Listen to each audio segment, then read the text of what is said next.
我希望告诉大家的说，就是现在所有的女生，如果有一个男生，我现在我拍着胸脯告诉你，他要娶你，我要对你一辈子至死不渝，我永远不跟你离婚，请你不要相信他，他就是一个渣男。最后祝福金老师能够这么早的就遇到他的 Miss Right， 但是谁知道呢？也许我命就不好呢，遇到无数个 Mr. Right， 还不准我离婚。有人说婚姻是爱情的坟墓，事实真是这样吗？对，事实真是这样的。因为爱情，天后离婚了。当婚姻没了，爱情是否还需要延续它的生命？想什么呢？门儿都没有！我家那个杀千刀的，这几天要跟我闹离婚，他说什么要遵从内心选择，重新追求隔壁小花。那个小花有啥好？身材扁得跟墙壁似的，这都要怪那个叫王菲的，一大把年纪了，日子不好好过，非得追求什么真爱。你看，又跟那个姓谢的小白脸跑了。现在我家那头子也想老牛吃嫩草，没天理呀！想离婚没法儿。不过也有人认为婚姻没了爱就该离婚。维系婚姻的要素是精神、性和物质，其中精神和性是婚姻的基石，没了基石，婚姻势必坍塌。王菲和李亚鹏的婚姻没了基石，照样离了。所以，与其相濡以沫，不如相忘于江湖。总之，不管离不离，如人饮水，冷暖自知。诸位看客，你认为没有爱了，要不要离婚？没有爱，不要离婚。其实这个点我们也有一些很困扰的问题啊。比如说高老师这个问题。高老师站在我们这边吧。这个你就别深挖了，有可能。现在我们第一个是爱情是责任，责任一定是重要的，但是我们不能说责任，我们要说爱，就是不准他们偷换概念。对，我们要说的是爱。反方有结婚的，金老师估计又得教我们怎么做人了吧？知音读者，但我觉得对方很会讲故事，就是对方潇潇还蛮会讲故事。我们相信我们要靠自己就可以打出一片天下。本节目由不走寻常路的潮流品牌美特斯邦威冠名播出。下载网易云音乐，收听奇葩说每期主播电台，登录百度贴吧奇葩说官方榜，为喜欢的选手投票。题目已经定了，没有爱了，要不要离婚？正方是要离婚，反方是不要离婚。我先问一下，你们5位当中谁是结了婚的？这个全场好像就我一个标准，全场就你一个是结了婚的，是吧？好，那个你们分好位置，我们来问问2位团长啊，您在哪派？鉴于这个论题超出了我的生活经验，刚好在你的生活经验里面嘛，所以我是有发言权的，所以我选择弃权。而且我觉得这样的话题由我跟康永来各带一队，其实不太好啊。我觉得应该由康永和袁姗姗小姐各带一队，因为男女各自有不同的立场对爱情。我觉得你这个建议很好，可是可不可以这样子，就是说袁姗姗带的那一队呢，你要当军师，可以吗？哎，我在旁边支招啊，好吧？好吧。所以你袁姗姗支持哪边，我都可以帮你支招。行，那我们就不用问蔡团长了，因为那我是不是得选择看是哪个方你比较善于支招？我都可以。没关系，他很有经验的，你放心，这个话题他很有经验，团长是他最厉害啊。好，那蔡团长你吃点亏，我们让袁姗姗先来选，对吧？没有爱了，要不要离婚？为什么我们有这么长时间的沉默？因为他脸长得漂亮，他爱沉默多久都行。我自己会选择不要，但是作为高老师是我的军师，我选择要。我要听你讲话。太内行了。那你的选择是要还是不要？你是主辩手，所以你选择你的，心里真的是那么想的。你说不出话，我完全可以在旁边帮你。不，所以我一定要因为你心里不这么想的话，你就心生虚了。听你说话要。OK。你怎么知道我是因为这个？我不知道。你们我觉得高晓松有一种意乱情迷的感觉。豪情可以先告一段落，让我们继续话题吗？那个你选择的是要，蔡团长，我选择不要，选择不要。没有爱了也不要离婚，没有爱了也不要离婚，那就刚好你们是一队的，对吧？然后这是你的队友哈。好，我们请现场所有的观众啊，红蓝选择。正方是要离婚，反方是没有感情了也不要离婚，请选择。选手按自己的观点选择持方。今天的主辩手坐第1排，2排为协助议员。比赛中，观众可以随时变换心系，按下啪啪钮，红正蓝反。辩论的胜负将由初始投票和最终投票对比产生的好票数量决定。好，我们现场100位观众有61个人认为，即便没有爱了也不要离婚；39个人认为没有爱了要离婚。我们话题的讨论开始。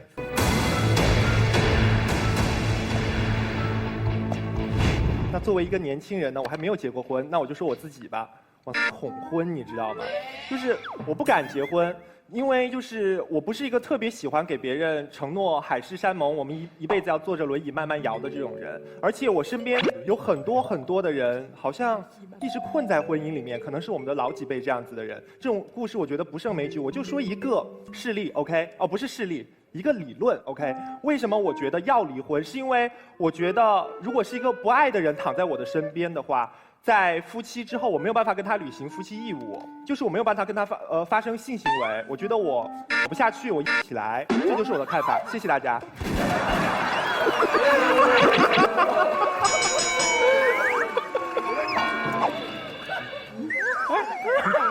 简单直接的陈述，有理有据啊。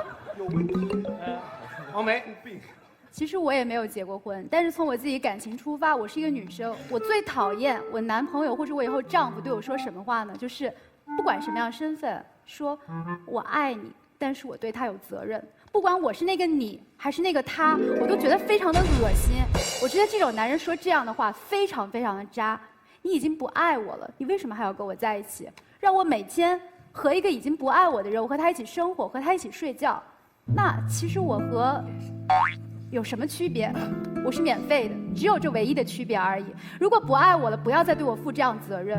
我觉得女人不需要这样的责任，我们值得这辈子找一个真正对我有感情的人，我们和他过一辈子，而不是为了所谓的责任。我觉得有一些人他要的太多了，他又想要自己所谓的爱情，又想要所谓的责任，其实真的不需要。我们女人不需要这样的责任，而且。当我们碰到这样的男的时候，会有人居然跟我说你超幸福，你有一个有责任感的男朋友，他有责任在哪里？老美，哎，你在说这番话的时候，你觉得镜头后面有一个特定的特指的一个人吗？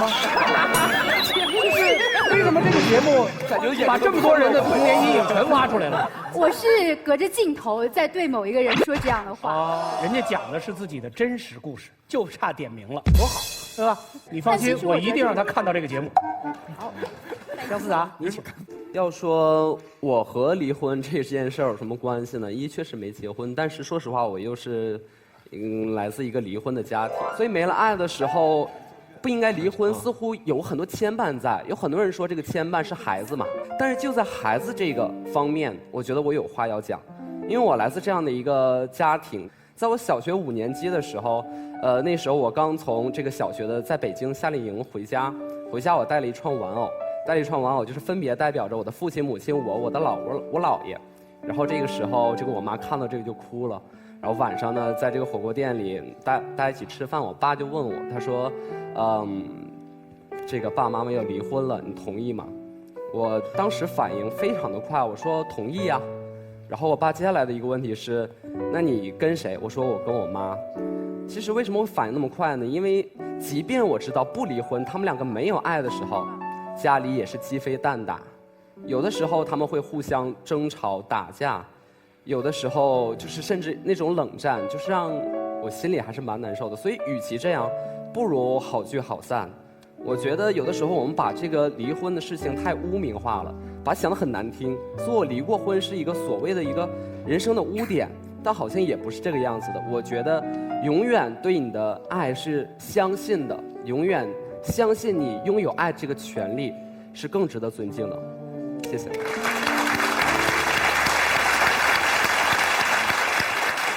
39到54，您挣了15票。老姜啊，他是来自一个就是已经离异的家庭，那我是来自一个险些离异的家庭。我相信就是其实现在社会上只要是2口子，他就会吵架。险些离异的家庭，对，这个世界上有不险些离异的家庭吗？对呀，所以我说嘛，就是每个家庭都会有争吵，对，都会闹离婚。而且甚至就是一个常态了，因为我爸妈是就是当时他们晚婚嘛，结婚以后，我记得小的时候，因为我为什么叫思达，我不知道姜思达是不是这样啊？因为我爸爸说，星星的英文是 star， 然后爸爸是太阳，妈妈是月亮，我是星星，所以我叫刘思达。大概4、5年级开始吧，爸爸妈妈就开始吵架了。因为那个时候我觉得啊，我们家里那么和谐，感觉是个太阳系，应该不会吵架，一直都会周而复始的运转。我是没有那个概念说，相爱的人是会吵架的，因为毕竟小。然后后来呢，他们就开始吵架，吵得特别厉害，我甚至会怀疑，啊，这爸爸妈妈怎么像陌生人一样，像敌人一样？因为甚至有的时候会动手，我是理解不了的啦。然后那个时候他们就开始办离婚，我甚至也像思达一样，就问我说要跟谁，我当时很抵触，我说谁也不跟。我说那你们离婚我就去死。小时候比较偏激。然后后来有一天，我记得我是在睡觉，半夜的时候，然后我妈妈就过来。突然叫我，马上那个爸爸生病了，妈妈陪他去趟医院，明天早上你自己起来去上学。我当时迷迷糊糊反应了一会儿，反应的时候我就听到门已经要关了，然后我马上爬起来，我就去看，我妈妈1.58米，个子很矮，当时是80斤，因为我妈妈心脏不好，我爸爸1.84米85米的样子，然后那个时候还挺壮的，160将近160斤，2倍，我就看见我妈妈，就把我爸爸背在身后。就一步一步往前面走，下楼梯，下了楼梯以后，而且打不着车，我一直跟在后面，我看到打不着车，我妈妈是这样，真的是把我爸爸背到医院去的。你们想象一下，就好像对面的王梅同学背着小松老师那种感觉，那是什么力量啊？我就想问大家，这是什么力量？他们吵架的时候，我以为他们不爱了，他们自己以为他们不爱了。但是其实爱情这个东西就是时有时无，时浓时淡。我们不能够因为这个爱情这个东西去左右我们婚姻是否存在。既然我们决定了牵起手来走进这个婚姻殿堂的时候，就已经决定我们一辈子都不要放开手了。不管再大的困难，再多的争吵，我们都要努力往下走下去。我看过一句话说，不管你有没有结婚，可能你是情侣，一男一女在一起，你会有100次剑拔弩张的时候，你会有100次觉得对方是他们陌生人的时候，你会有100次觉得我靠，我当时怎么会跟你这种人在一起的时候。你会有100次说我恨你，我恨你，我恨到死的时候，但这都不是事儿，都比不上有一瞬间我想要拥抱你的时候。既然我们是一个成熟的人，如果你真的爱他，如果他也爱你，那么我们就要结一场永远不分开的婚，我们就要一直往下走，不管有多难，我们都往下走过去。因为爱这个东西有时消失了以后，它根本不是事儿，它会回来的。那么一瞬间走了，他会回来的。我想就是告诉大家所有的人，如果你决定走下去，你就要走下去，不要害怕。翻盘了。刘思达这番话说完了以后，看结果啊，68、69、70、72，哇！刚才是34，现在77，可见我们现场这100位观众是多么心里没底的观众。刚才刘思达在那个讲那个故事的时候，我看你，我父亲母亲现在50多岁了，也只有我一个小孩，他们走到现在，我相信他们很早就没有了爱情，但是他们依然有亲情。我妈妈依然关心我爸爸，我爸爸依然关心我妈妈，说明他们还是有爱的，所以他们才走到了今天。但是我觉得，作为这个选手们里唯一一个已婚的人士，就是因为实际上我们刚才现在我们这场不是在辩论，我们是在说一些真理，我们说一些生活里的那种常态。其实有一个真理，就是刚才每一个人都说了，包括这个袁姗姗也说到了，就是你所爱的以及你爱的你爱你的都将离你而去。这是一个人生就是这样子嘛。我们的爱情就像也许它是多巴胺的作用，也许它能持续6个月，持续4年。但是它的激情终会消退，但当爱情褪去之后，你剩下的会是什么？你剩下的会是依恋，你剩下的会是记忆，你会是过往，你会是生活的一种习惯。因为像刚才听他们每个人的故事，其实他们很多故事都非常打动我。我刚才就设想着那种场景、那种场面，就算是 OK， 我们没有爱了，但我们已经结婚了。如果有一天这个人从我的生活里消失掉了，然后我走在这个屋子里，这是我们一起生活过的屋子。然后我打开这个柜子，这是曾经放着我们一起共有的衣服，这是我们一起在这儿躺着嬉戏过的沙发，这是我们一起看过的电视，这是我们一起盖过的一床棉被，甚至这是我们一起养过的一条狗。然后如果我就算没有爱情了 ，OK， 我还可以有我的依恋，有我的亲情，有我的友情，有我的一切的回忆的东西。宇轩，你太太好吗？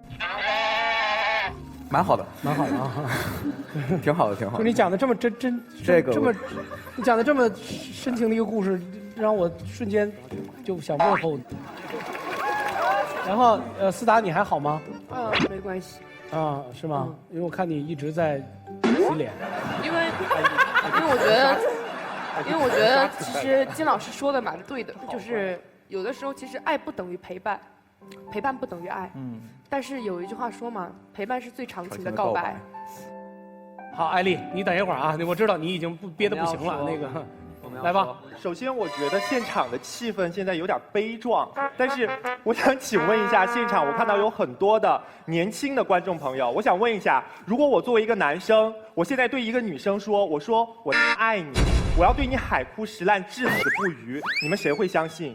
我说我一辈子不跟你们离婚，你们谁相信？你说我肯定不信。 OK， 我也不会对你说。对，是的。OK。我还想问一下现场的男生，就是你们有多少人曾经对自己的女朋友说过这样子的话，但是最后分手了？看来大家都没有什么恋爱经历嘛。好，我要表达一个什么样的观点？可能刚才我们这一边的论题会让大家觉得我们很冷血，但是对不起，因为我们现在是一个年轻人，我们不可能一眼就看到我们永远不会失去爱情，在婚姻当中，我们永远不会不喜欢这个人，我们不能够保证，我们不能够放弃国家给我们这个权利，就是离婚的这个权利。本身大家知道，在这个社会上我们就没什么权利，所以，我希望告诉大家的说，就是现在所有的女生，如果有一个男生。我拍着胸脯告诉你，他要娶你，我要对你一辈子至死不渝，我永远不跟你离婚，请你不要相信他，他就是一个渣男。最后祝福金老师能够这么早的就遇到他的 Miss Right， 但是谁知道呢？也许我命就不好呢，遇到无数个 Mr. Right， 还不准我离婚。你看马薇薇。已经不行了，憋行。我本来是支持他们的，没想到他那么矫情，赶快坐过来了，怕被传染。人怎么矫情了？其实婚姻是一件特别冷酷的事情。我以为他们要说的观点是什么？是真正相爱一辈子的人是不需要结婚的。你想过没有？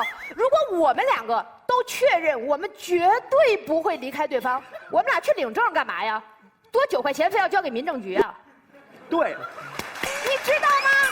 一个人之所以想要去结婚，就是害怕他有一天不爱我了，所以我要用婚姻把你绑住，这才是一个真正合理的反方的观点。结果你们讲了一大堆，说没有爱了，可是我们之间还需要陪伴。我接受不了这个观点，我坐过来，因为这个观点特别容易被反驳。为什么？你没有爱了，你需要陪伴，所以我就需要你一辈子不离开我，养条狗啊！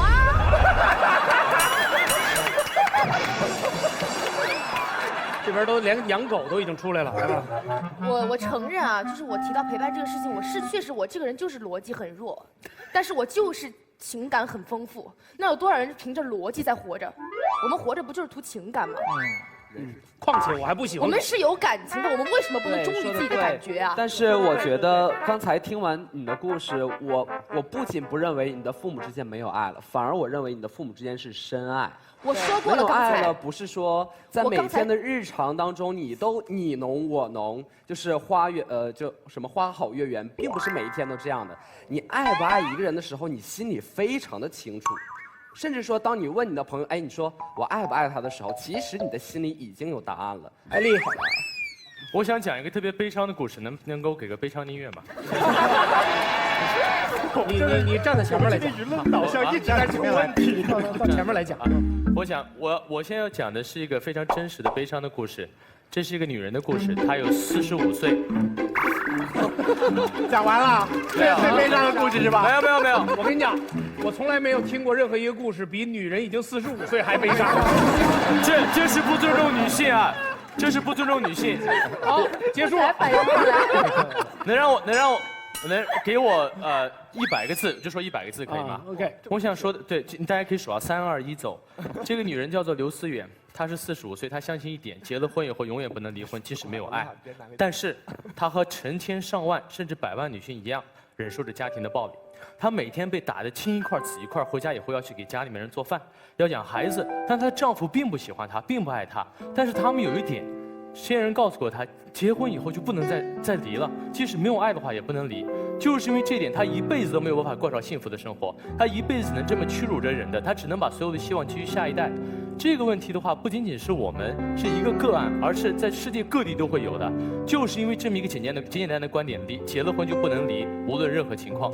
所以如果发生在伊朗，我能理解。在中国也有，在中国至少有有数据的有1200万人。我觉得我们想的是，我们既然是个辩论节目，那我们不应该谈的关键是个案。艾丽，你这故事白讲了。我们今天辩论题目不是在讲说，万一你被打了，你可不可以离婚？没有，但就是在讲是没有爱了，所以不能把它推到那么极端的。这是没有爱的一个前提，很大的情况。艾丽，你来自一个什么样的家庭？好吧，如果一定要讲我的故事的话，我不想搞特别悲的故事。我的父亲的话，3年前死于车祸。我爸和我妈天天吵架，从小吵到大。我有个妹妹。如果我自己去结婚的话，我不会去离婚，因为我知道我观点很简单，就是我要是有孩子，我就不会离，因为婚姻不仅仅是2个人的事儿，它是更多人的事情，它有你的孩子在那，你不能那么放弃。我觉得王菲很自私，啊，因为她有孩子在那里，对，她对，所以我觉得，但我不想用我一个人的个例，就是我父亲，我最后我父亲去世的时候，哭得最惨的人的话是我母亲。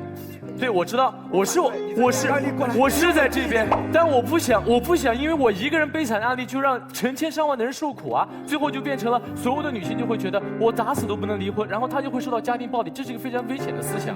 我认为啊，我觉得既然我们我觉得你应该站中间，因为你其实很难讲你到底是在哪边的啊。好，王梅，刚才思达说的时候，我真的很羡慕他。他刚刚说。他妈妈背着他爸爸的时候像什么？像我背着高晓松。作为一个女生，我知道我得多爱这个男人，我才肯背起高晓松去下楼梯。他父母之间是没有爱情吗？他父母之间超有爱情。你们没有经历过，或者说，其实你真的没有碰到过父母之间真的没有感情是什么样的情况。当你们2个人真的感情破裂，你病在那个地方，他都不肯去照顾你，他甚至不关心你，他却还想说，我还想。勉强的维持这个家庭的时候，这才叫真正的没有感情。而像他这样是有感情的。思达的故事告诉我们什么？告诉我们，当你选择要离婚的时候，你要慎重，你要好好想一想，你是不是还爱他。可是，当你好好想了之后，发现你们之间确实没有感情了，那真的应该离婚。为什么我这么懂？不是因为我离过婚，是因为我清楚的知道，当你喜欢的人已经不喜欢你的时候，你每天想要……行了，你又开始你自己那个悲惨故事了。那个不，我不讲悲惨的故事，我没有悲惨的故事。再给我1分钟的时间，很短。我只是想跟大家说，作为我们女生来说，我们真的值得找到一个真正爱的人，过更好的生活。没有必要觉得好像让这个人照顾我们，让这个人勉为其难和我们在一起，好像是我们最好的归宿。因为我们每一个人都值得找到一个真正爱的人。魏明，我解释一下，我说王梅就刚才一个问题啊，我觉得他把自己的理解带入了人家的家庭，人家自己的家庭已经走到了婚姻的边缘，人家自己知道还有没有爱了，干嘛要把你的猜测强加给人家呢？因为非常简单。我们反复2边走来走去换观点，这证明什么？你跟一个自己不喜欢的观点和队友都无法坐在一起超过5分钟，你怎么能跟一个你不爱的人过一辈子？不，我觉得核心是因为你不用分财产。对呀，你要是从那边走到这边，财产有1半得留在那边，你试试看。刚才王梅你对思达的这个进行的进攻啊，我可以说是。其实正是说了一条，他完全还有一种可能是什么？是你刚才说你最厌恶的那个责任感，那完全是一个出于责任感，我也可以做到这个东西。我是一个大学老师，我的学生有因为惹事儿被警察抓了起来，然后被关了8个小时，然后我从晚上10点钟在门口等他，在派出所门口，我一直等到早上，并不是我喜欢那个学生，那个学生不是一个好学生，他甚至在某种意义上说他是一个非常顽劣的学生，但是我不想在他被警察关了8个小时之后出来。第一眼看到的是空无一人的街道，我想让他看到一个他认识的人在陪着他，这就是我责任感。我不可能爱他，我是个直男，他是个男的，还长得不好看，但是我会陪着他。如果一个负责任的人，不管他有没有离婚，他都会尽他应该尽到的责任。责任其实跟感情其实可以换他。但是关键是你的爱情如果加上了结婚这件事情的话，就是相当于你给了对方一个承诺。是你亲口跟他说我要跟你结婚，我要跟你过一辈子的。那如果我们刚刚讨论了很多话题，说你没有爱就不要结婚这种东西，就我觉得跟这个辩题一点关系也没有。你既然选择了结婚，那你就把你自己履行的那些说过的那些承诺你给做到啊！你不做到，你又结什么婚呢？这根本不用结婚啊！不是，错。我想告诉你的是，没有。我们今天的辩题你刚好说错了。就像我们刚才说的，其实刚才康永老师说艾丽的那个例子举得不恰当，我觉得不是。为什么没有爱？因为他打我，所以我对他没有爱。为什么没有爱？因为有人背叛我，所以我没有爱。就像我刚才说的，我说我睡不下去，为什么？就是你都已经身上，你心里面都已经住了另外一个人了，你身上都有别人的香水味，还要我擦掉一切陪你睡，我凭什么呀？你凭什么绑着人家不让人家离婚呢？凭什么呀？凭什么呀？我们也讨论蛮充分了，你不用发表观点啊，因为你这个正在履行这个回避原则是吧？这个。我只是说这5个选手，你点评一下，你觉得谁比较好？你是中立的、超然的，谁你比较喜欢？我觉得他说的特别好。谁呀？对，潇潇是吧？嗯。我觉得爱是一个不应该拿来辩论的事情，这是首先。所以我对这个辩题一直没有发言。所以我只讲一个血淋淋的事实，就是1950年我们有了婚姻法，才允许女方提出来离婚。因为在过去中国的数千年里，都只有男方叫妻出3不去，就是女方犯妻案我可以休妻，那只有3种情况下不能休妻，比如说无所归不去，就家里娘家没人了不去，然后贫的时候嫁给你，富的时候可以不去，啊，再有就是雨耕3年丧不去，就是我替你父母守过3年孝不去，女方没有任何权利提出离婚。那我们新中国终于可以女方提出离婚的第1年。因为提出离婚被男方家里杀死的有7万多人。按照刘斯达的观点，杀死他们都有道理。为什么呢？是你承诺过，你不但跟我承诺过，你还跟我父母跪下承诺过，你还对你自己父母跪下承诺过，你还对神明承诺过，你要跟我过一辈子。今天你为什么提出离婚？我就可以杀了你。为什么不能提出离婚？为什么不能？生活在变化，那每个人的成长在变化。丈夫去赌博了，丈夫后来酗酒了，他年轻时候可能是个诗人，为什么不可以？为什么你非要揪着我当年说过一句的承诺？每一个人都谈过恋爱，刘斯达，你谈过恋爱吗？对，当你跟人说我永远爱你的时候，那最后分开的时候，人是不是有权利说你怎么回事？你是个骗子，你是个女流氓？不会的，人家不会这么说，因为大家都知道生活在前进。一天一天在变化，每一个人都在成长。你18岁的时候并不懂得人生，到你28岁的时候，你终于知道自己要什么。为什么不能？我说完了。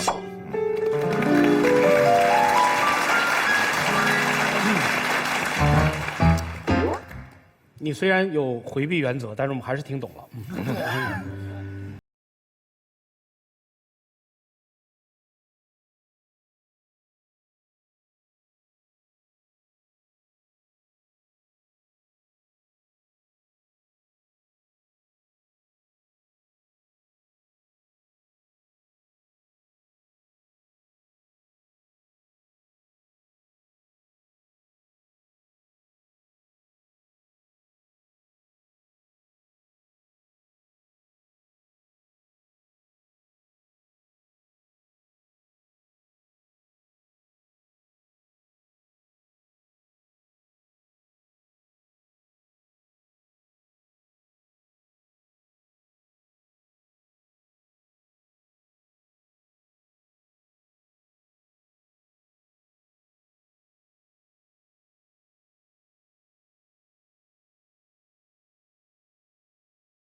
我很高兴你愿意回答我这个问题，就没有了吗请回答。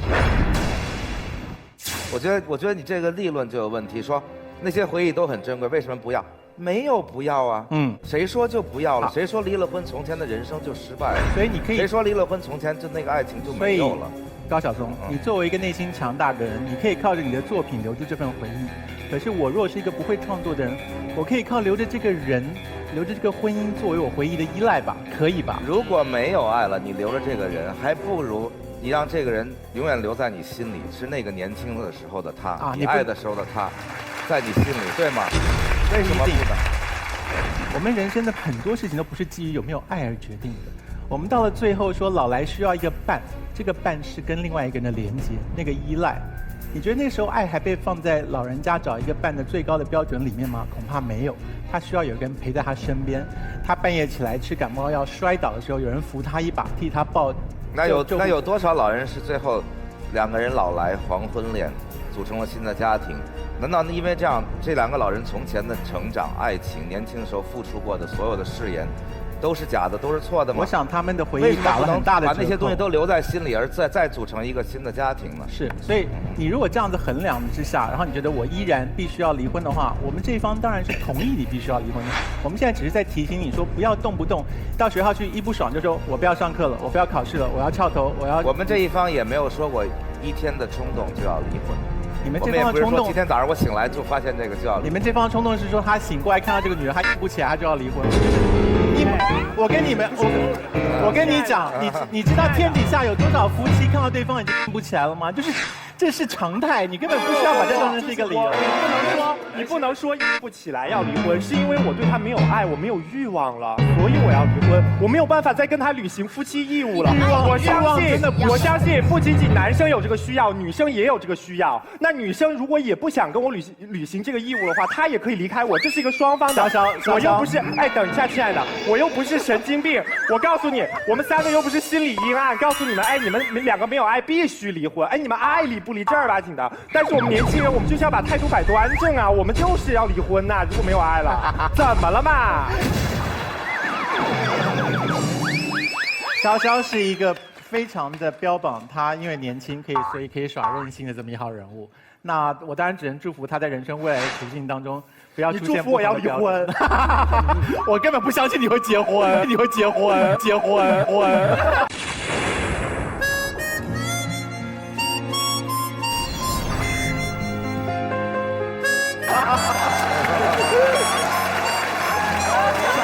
我们走着瞧，走着瞧。我给你请姐，你来不来？他们两个人可以，我们打赌好不好？一会儿做完节目，他们两个人再单聊。他们俩人再单聊。全场观众共同作证，我们打个赌，看看潇潇会不会结婚，结不结？哦，先离了再说，先签离婚证书再结。珊珊。然后他们的激情好像打断了你的思绪，你请。你刚才说的说老年人我们在一起有一个伴儿，那我觉得他们俩是有爱的，起码他们俩互相关心。但是有时候你面对的这个人，你没有爱了，也许关心都没有了。老师，我有问题。她长那么漂亮，我不忍心攻击她。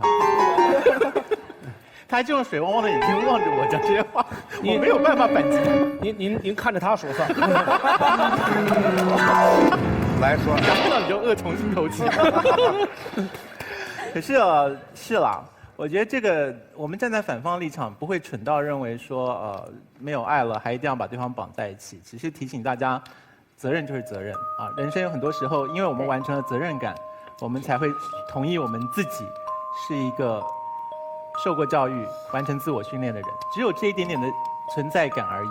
一个随着爱情东飘西荡而不尊重这个责任感的人，我认为到了最后，他们会觉得自己的自我实现没有完成。所以我站在这一方，我只想提醒你们这件事情，不要那么任性的认为爱是人生的全部，它通常不是。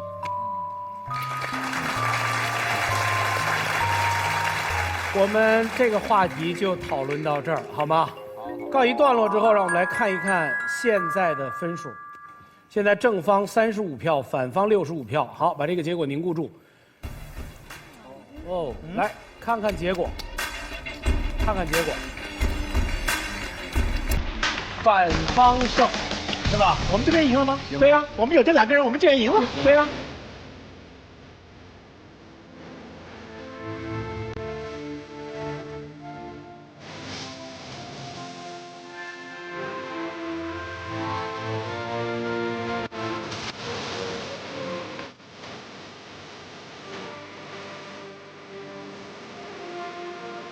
好，反方胜。然后我们要在正方的3位选手当中选择1位被淘汰。然后来吧，拿起笔，投下您神圣的一票。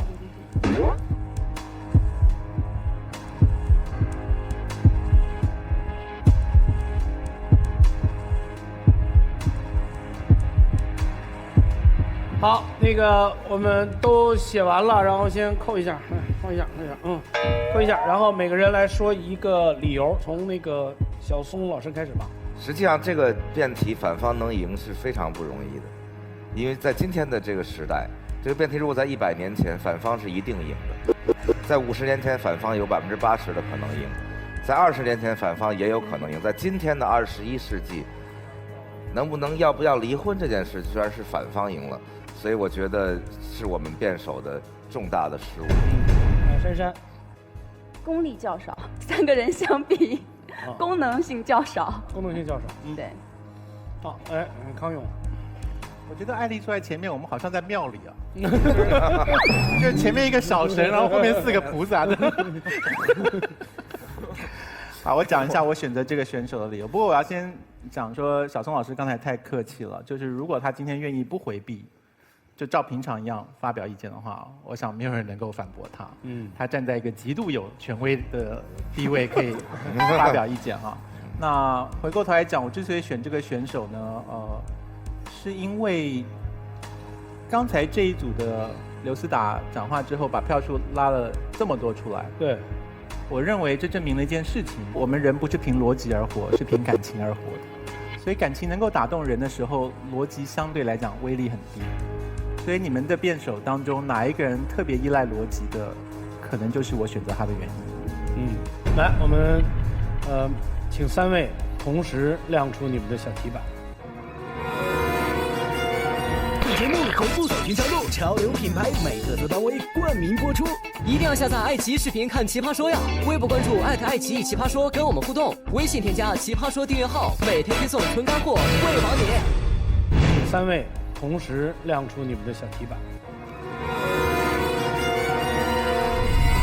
3位选择的都是思达，所以思达，你可能委屈，也可能不服，但是你被淘汰了。我们3个人淘汰之中，这个选择到我身上，我觉得是正常的。但是最后的结果是我们输了，我觉得不太正常。对方似乎有点把大家陷入一种心灵鸡汤的调调。思达，我把那个前一段时间小松老师在他的微博里借用的一句歌词来那个转赠给你，就是聚散也有天注定，不怨天不怨命，啊，是吧？那个回避啊，那个。好吧，谢谢现场所有的观众，谢谢珊珊，谢谢2位团长，下期节目再见。